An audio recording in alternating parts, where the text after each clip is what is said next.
dire à quelqu'un, quel que soit le temps que tu n'as pas vu en 2013, il y a quand même 2014. C'est là veut dire des opportunités que tu as ratées, des avantages que tu as ratés. En 2014, tu les toucheras au nom de Un jour, Abraham était dans sa maison, l'Éternel lui apparut et lui dit, Abraham, sors dehors. Quand Abraham sortit, l'Éternel lui parla. Il dit, regarde, tu peux me compter la poussière de la terre. Abraham a dit, c'est impossible, Seigneur. Il dit, quelle sera ta postérité? Il dit encore à Abraham, lève tes yeux. Abraham leva les yeux, il dit, qu'est-ce que tu vois? Il dit, je suis en train de contempler les étoiles. Il dit, tu peux compter les étoiles? Abraham a dit, je ne peux pas compter. Il dit, quelle sera ta postérité? Or, les deux choses que l'Éternel a montrées à Abraham, c'était deux postérités. La postérité terrestre et la postérité céleste. Or, la postérité terrestre, c'était Israël dans la chair. Et lorsqu'il montrait les étoiles, il montrait déjà l'Église. Ah, il y a des gens avec moi. Le Seigneur était déjà en train de montrer l'Église. Or, le Seigneur lui-même, il typifie l'Église par une étoile. Cela veut dire que tu es une étoile. Ah, tu ne m'as pas compris, j'ai dit que tu es une étoile. Mais dans la catégorie des étoiles, il y a des étoiles qui brillent plus fort et des étoiles qui brillent moins fort.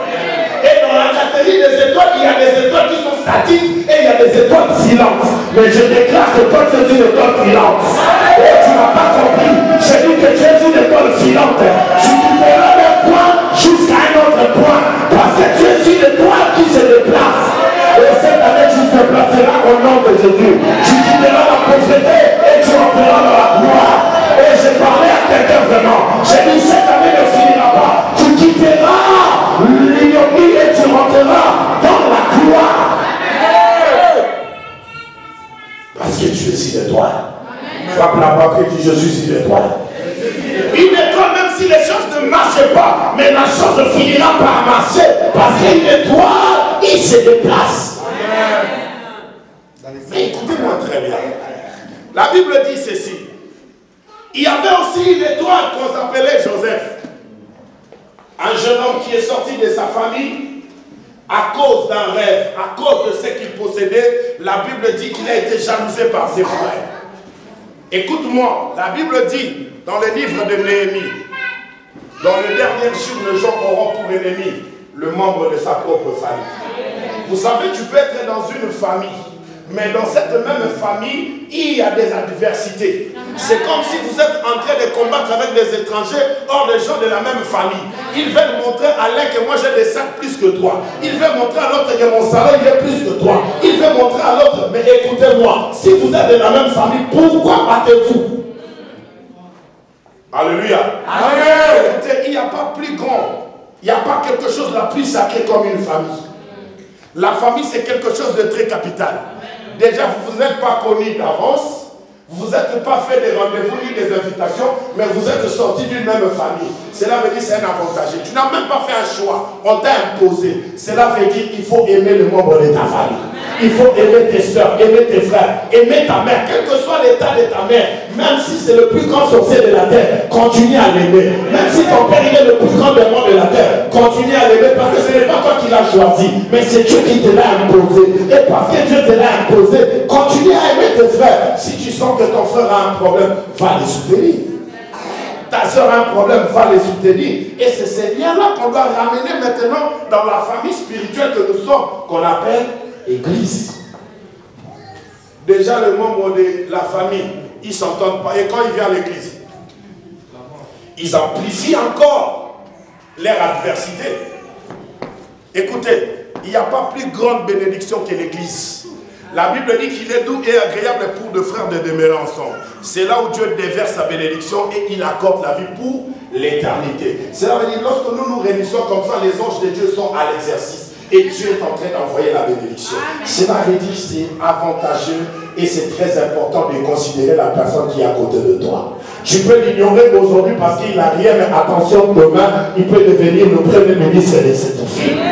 Je dis, tu peux ignorer la personne qui est à côté de toi parce qu'il marche à pied, mais tu ne connais pas son lendemain. Tu peux ignorer la personne qui est à côté de toi parce qu'il n'a pas ce que tu as, mais tu ne connais pas comment l'Éternel peut changer les choses. Car il est écrit que les derniers seront le premier et le premier seront les derniers. Il y a encore écrit, je vais faire la différence entre le juste et le méchant, entre celui qui me sert et celui qui ne me sert pas. Attention, parce qu'il sert le Seigneur, tu ne connais pas comment l'Éternel peut basculer les choses dans sa vie. Car il est écrit, seule la bénédiction de l'Éternel qui enrichit et ne fait souffrir de cœur. J'aime l'église. Et j'adore le membre de l'église. Alléluia. Il y avait un enfant, un jeune homme. Il s'appelait Joseph. La Bible dit à l'âge de 17 ans, son père lui a cousu une tunique à plusieurs couleurs. Alléluia. Amen. C'est un cadeau de son père. Et la Bible dit que son père l'aimait beaucoup parce qu'il l'a reçu dans la vieillesse. Oh, je vais dire à quelqu'un, tu peux être celui à qui le Seigneur aime. C'est pas parce que toi tu veux, mais le Seigneur a kiffé, t'as kiffé et il t'aime beaucoup. Il y a des gens qui subissent l'amour du Seigneur. Cela veut dire, Dieu t'aime tel que tu es là. Même si les hommes ne t'aimaient pas, même si ton mari ne t'aimait pas, même si ta femme ne t'aimait pas, mais il y a quelqu'un au ciel qui t'aime. Et cet homme s'appelle Yehoshua Mashiach. Bien-aimé, laisse-toi comprendre que Dieu t'aime beaucoup. Il ne t'aime pas par rapport à tes œuvres. Parce que par rapport aux œuvres, nul ne peut plaire à Dieu. Parce que nous ruminons le péché à chaque instant.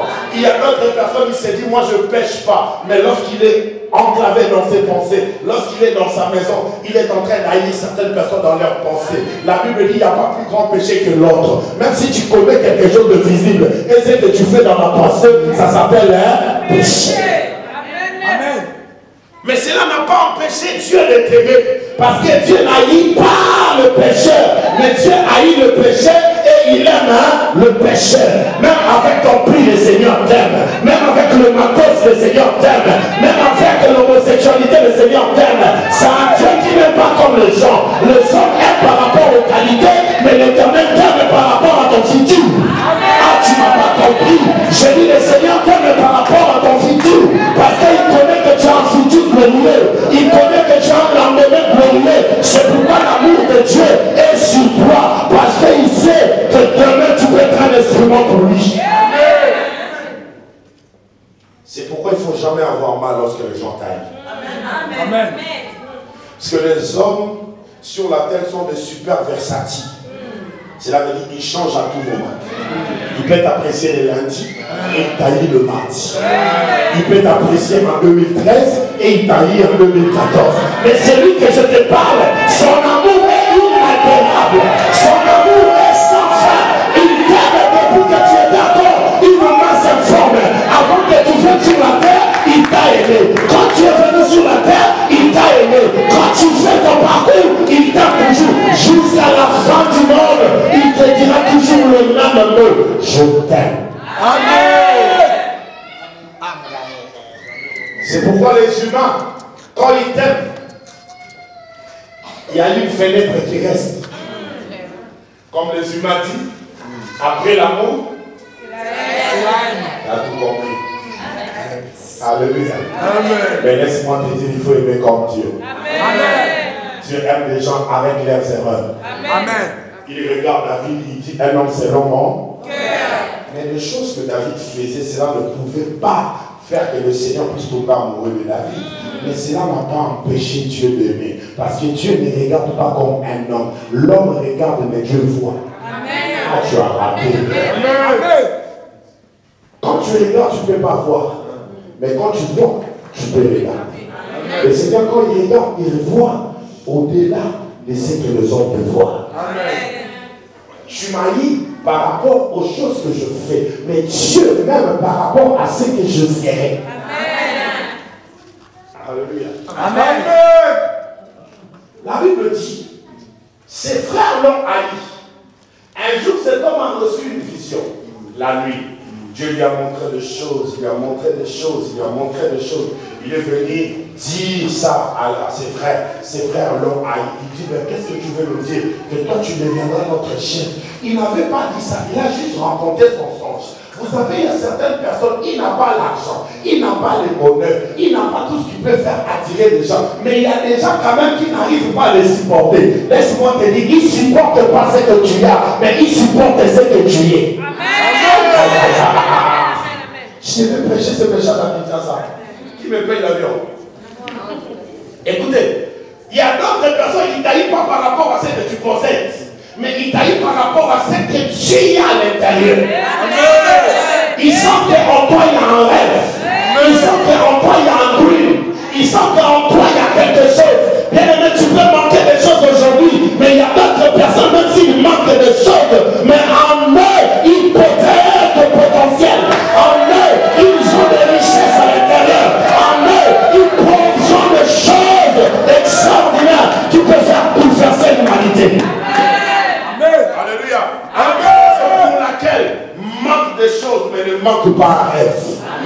Oh, je dis cette année, même tes rêves les plus fous s'accompliront jusqu'au bout. J'ai dit même le rêve le plus fou, même le rêve le plus fou. Je suis en train de te dire que cette année tu fêteras, oui, de ton anniversaire sur le zèbre. Oh, tu loueras, j'ai dit tu loueras un avion pour aller fêter dans le zèbre. J'ai dit tu fêteras un grand anniversaire dans le grand bateau. Au nom de j'ai dit ailleurs un rêve en toi. Il faut avoir un rêve en toi. Si tu as un rêve, cela finira par s'accomplir. Il y a un homme, il y a 50 ans, il disait I have a dream. Cet homme s'appelait Martin Luther King. Il disait je veux un noir à la tête des États-Unis d'Amérique. Les gens, lorsqu'ils l'entendaient, ils disaient cet homme, il a pété un câble. Cet homme s'en fout. Mais aujourd'hui, nous avons le moment double mandat. Et je parle à quelqu'un. Si tu as un rêve, ce rêve-là finira par s'accomplir. Si le rêve de païen s'accomplit, à combien plus forte raison le rêve de ceux qui ont Jésus.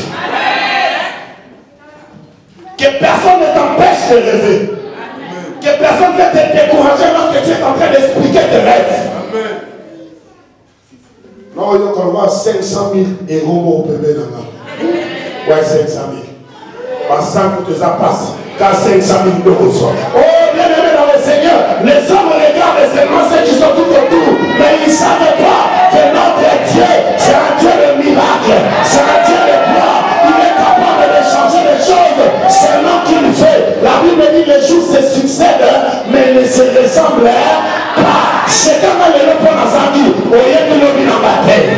Oh, tu ne connais pas mon futur, tu ne connais pas mon lendemain. Je peux manquer aujourd'hui parce que les anges d'aujourd'hui, ils ne sont pas coopératifs avec moi. Mais attention aux anges de demain, ils peuvent coopérer avec moi, ils peuvent m'amener du bonheur parce que notre Dieu, c'est un Dieu qui bouleverse l'humanité. J'ai dit quelque chose doit te bouleverser en toi. Écoutez, Joseph, ses frères ont fini par les vendre. Ils pensaient faire le mal. Or, c'est un bien pour le mal. Écoutez, à chaque fois quelque chose qui t'arrive, ne le prends pas toujours dans un sens péjoratif. Lorsque quelque chose vient vers toi, surtout si tu es dans le plan de Dieu, ne le prends pas seulement pour un mal, parce que tu ne connais pas le plan de Dieu. La Bible dit que les voies de Dieu sont insondables. Tu ne peux pas comprendre comment Dieu opère. Tu ne peux pas comprendre comment Dieu fait des choses. Dieu peut faire des choses, mais en salamon m'a payé. Tant qu'on a salamoto, moto on a bien l'image naïe. Ma bandit on a poto. Est-ce que tu peux comprendre ce Dieu? Il veut créer un homme et il dit de cet homme-là, c'est à mon image. Abandonne à poto, donc on va à poto. Et quand il finit, il dit, voici tout est bon. Mais quelque chose qui sort de la poussière de la terre, comment ça peut être bon? Tu ne connais pas le voie de Dieu. Tu ne connais pas comment il fait les choses. Le Seigneur voyait que cette toile de Joseph, il ne peut pas briller à Cana. Mais cette toile doit briller là où il y a la magie, là où il y a l'obscurité, là où il y a la puissance du mal. C'est pourquoi je dois m'envoyer en Égypte. L'Éternel a compris qu'il y a des démons, il y a des choses qu'en Afrique, tu ne pouvais pas être émergé. C'est pourquoi il t'a amené dans ces pays. Parce qu'il savait que c'est ici que tu devais régner. Oh, j'empêche à quelqu'un de régner cette année. Cela veut dire, oh non, on peut régner dans un pays saillant. Tu dois régner parce que tu es né pour être brillé. Tu es né pour être élevé. Tu es né pour que tu règnes. Parce que l'Éternel a un plan contre toi. Alléluia. Amen. La Bible dit lorsque cet homme arriva en Égypte, on les vendit chez un certain Potiphar. Il est devenu esclave. Écoutez, le problème ce n'est pas comment je commence, mais le problème c'est comment je finis. Amen. Amen. Cela ne dépend pas comment je commence, mais cela dépend comment je finis. Je peux être dans cette salle, cela ne dépend pas comment on a commencé, mais le problème c'est comment on a fini la chose, car il est écrit, voyez la fin d'une chose, quel son commencement. Et je déclare que la pleine Saint-Denis sera époustouflée parce qu'il y a un feu qui descend. Nous monterons là où mettre les personnes parce qu'il y a un Dieu fort dans notre corps. La Bible dit, cet homme est devenu Kidiafouka dans la maison de Potiphar. Potiphar, à chaque instant quand il revient du travail, il est fatigué. Il dit, viens un peu m'ouvrir des lacets. Mais il ne savait pas que la personne qui ouvrait les lacets, c'est le Premier ministre. Écoutez, ce n'est pas un problème parce que tu m'as aidé. Mais les grands problèmes, tu ne sais pas ce que tu ne sais pas qui tu as aidé. Le problème, ce n'est pas parce que tu m'as casé. Mais le problème, tu ne sais pas qui tu as casé. Parce qu'il y a certaines personnes qui sont comme l'âge de l'alliance. Si tu les casses, ils t'apportent le bonheur. Il y a certaines personnes, quand tu le fais introduire dans ta vie change de couleur. Alléluia. Comme il y a des personnes qui amènent la poisse, il y a aussi des hommes qui amènent la bénédiction. Est-ce que tu comprends? Quand il y a des femmes qui amènent la poisse, il y a aussi des femmes qui amènent la bénédiction. Mais je déclare toi l'enfant de l'Europe que tu as une bénédiction pour ton mari. Tu as une bénédiction pour ta maison. Tu as une bénédiction pour cette vie. Tu as une bénédiction pour la communauté. Où que tu sois, sache très bien que tu as une bénédiction. Si tu viens dans une société, ils avaient 100 000 de capital, ils entraîneront 1 milliard. Parce qu'il y a l'enfant de roi qui est dans cette entreprise. Tu es un porteur de miracles et de bénédictions. Joseph est arrivé dans la maison de Potiphar. Potiphar a commencé à prospérer. À cause de qui? Tala. Et là,